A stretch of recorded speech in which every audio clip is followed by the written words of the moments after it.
आज मैं बोलना चाह रही हूँ सोनम वांगचुक सर के बारे में। आप सभी को पता होगा कि दिल्ली के जंतर मंतर पर जो हमारे नीट पेपर लीक हुई थी, जो 13 छात्राओं ने अपनी जान दे दी, उन सभी को लेकर के दिल्ली के जंतर मंतर पर धरना प्रदर्शन चल रही थी। और वहाँ पे एक साइंटिस्ट, जो हमारे देश के सबसे बड़े साइंटिस्ट, जो लद्दाख से बिलोंग करते हैं, सोनम वांगचुक सर, वो अनशन पे बैठे हुए थे। आज उनका 19वां दिन था अनशन का, और उन्हें सुबह में दिल्ली पुलिस के द्वारा जबरन उठाकर ले जाया गया है। क्या ये सही है? जो हमारे देश में हो रही है, ये कहाँ तक सही है और किस हद तक सही है? हमने तो किताबों में ये पढ़ा है कि हम लोकतंत्र में रहते हैं। जब हम लोकतंत्र में रहते हैं तो फिर ये तानाशाही कैसी? अब तो ऐसा लग रहा है कि ये जो हम लोग हिस्ट्री में पढ़े हुए थे हिटलर के बारे में, वो राज्य हमारे यहाँ आ गई है और वही चल रहा है यहाँ पे। यहाँ बात करने के बजाय एनकाउंटर किया जाता है। ये वही धरती हो गई है। अब इसको कैसे रोका जाए कुछ समझ में नहीं आ रही है। मुझे अब ऐसा लग रहा है कि देश में, पूरी वर्ल्ड में सबसे ज़्यादा युवा इंडिया में है। अगर ये भूल जाएं परिवार, भूल जाएं अपना सब कुछ, और बस एक चीज़ याद कर लें कि हमारे लिए देश सर्वोपरि है। और एक बार मैं सबसे कहती हूँ, एक बार सब मिलके उतर जाएं रोड पे। और मैं ये भी कहती हूँ, बहुत कर लिए हम लोग शांति ढंग से धरना प्रदर्शन, अब नहीं। क्योंकि जब हम शांति ढंग से धरना प्रदर्शन करते हैं तो हमें उधर से पुलिसों के द्वारा लाठी चलवाई जाती है। वो शांति ढंग से समझाने आते हैं? नहीं ना।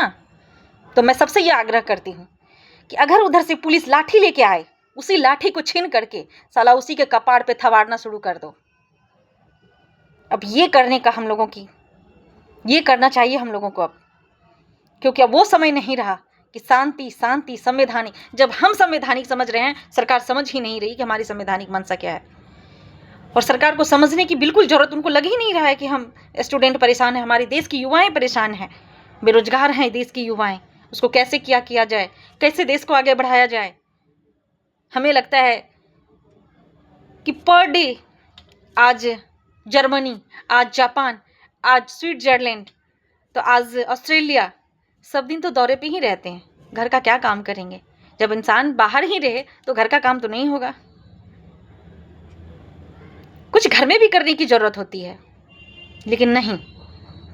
आपका परिवार सर्वोपरि नहीं है। अगर आप देश के मुखिया हैं तो आपका देश का जनता आपकी परिवार है। क्या आपको परिवार, आपके परिवार में अगर आपको किसी को कुछ होता है तो आपको दर्द नहीं होता? और आज अगर जनता को दर्द हो रही है तो उसकी दर्द आपके लिए दर्द नहीं है। वाह रे सरकार। हम आज जो आप लोग धर्मेंद्र प्रधान की इस्तीफा मांगते हैं, मैं तो ये कहती हूँ कि धर्मेंद्र प्रधान की इस्तीफा नहीं, आप नरेंद्र मोदी जी का इस्तीफा मांगिए, देश के प्रधानमंत्री का इस्तीफा मांगिए।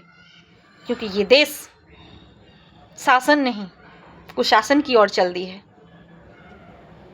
इससे ज़्यादा मैं क्या ही कहूँ। बस आप लोगों से अनुरोध है, सभी युवाओं से, एक बार जोर लगा दीजिए तो कुछ भी संभव नहीं है इस पृथ्वी पे। हमने आज़ादी पाई थी और फिर से हम गुलाम हो गए। पहले हम अंग्रेज़ों के गुलाम थे और अभी हम अपनों के गुलाम हो गए हैं। और इस गुलामी से हमें आज़ाद होना चाहिए। उठा लीजिए। हम गांधीवादी नहीं सही, हम भगत सिंह बन करके, क्योंकि सामने वाले को हमारी कद्र नहीं है जब वो लाठी बरसा सकते हैं। अगर वो 1000 के हैं तो हम तो करोड़ों की जनसंख्या में हैं। अगर एक एक लाठी मारेंगे तो पूरा पार्लियामेंट तक खाली करना पड़ेगा।